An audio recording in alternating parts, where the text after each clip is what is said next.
It was the year 1350 and the small kingdom of Artenia was in turmoil. The king had died without an heir, and the noble houses were fighting for control of the throne. In the midst of this chaos, a young blacksmith named Thomas lived in a small village on the outskirts of the kingdom. One day, as Thomas was working at his forge, a group of soldiers rode into the village. They were from the House of Lancaster, one of the noble houses vying for the throne. The soldiers demanded that the village provide them with weapons and supplies for their army. Thomas, being the only blacksmith in the village, was forced to comply. As Thomas worked on the weapons, he couldn't help but feel a sense of unease. He knew that the weapons he was making would be used to kill innocent people. He also knew that his village would be caught in the crossfire of the war.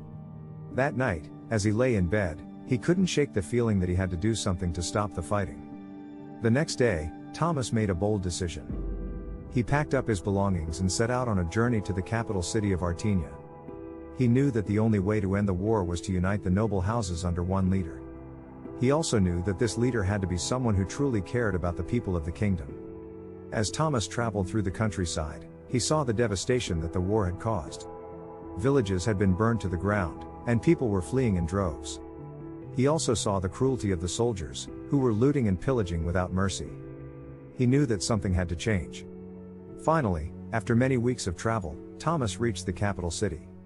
He made his way to the palace, where the noble houses were meeting to decide who would be the next king. As he approached the palace gates, he was stopped by the guards. They told him that only noblemen were allowed inside. Thomas was undeterred. He knew that he had to speak to the noblemen and convince them to choose a leader who would put an end to the war. He found a suit of armor that had been abandoned during the fighting and put it on.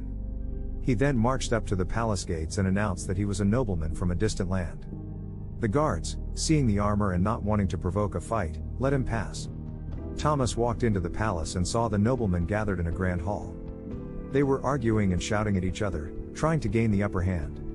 Thomas knew that he had to act quickly. He walked to the center of the hall and spoke in a loud and clear voice. "My lords, I have seen the devastation that this war has caused. I have seen innocent people killed and villages burned. I have seen the cruelty of the soldiers and the suffering of the people. I urge you to put an end to this fighting and choose a leader who will truly care for the people of this kingdom."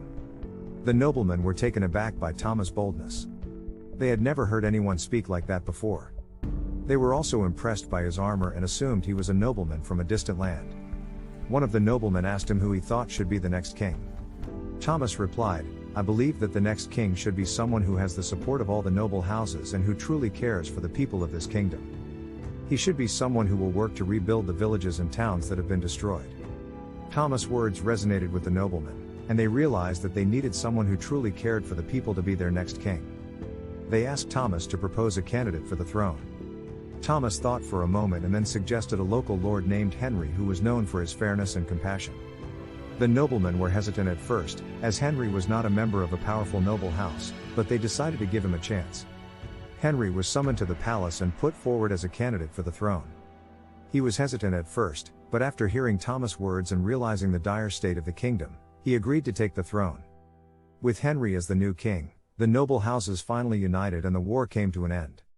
The king worked to rebuild the villages and towns that had been destroyed and to bring peace and prosperity to the kingdom. The people of Artenia were grateful to Thomas for his bravery and for his role in ending the war and choosing a just ruler.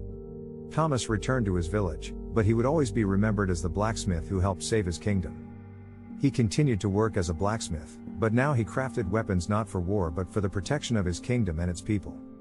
Years passed and the kingdom prospered under King Henry's rule, and the people lived in peace and happiness.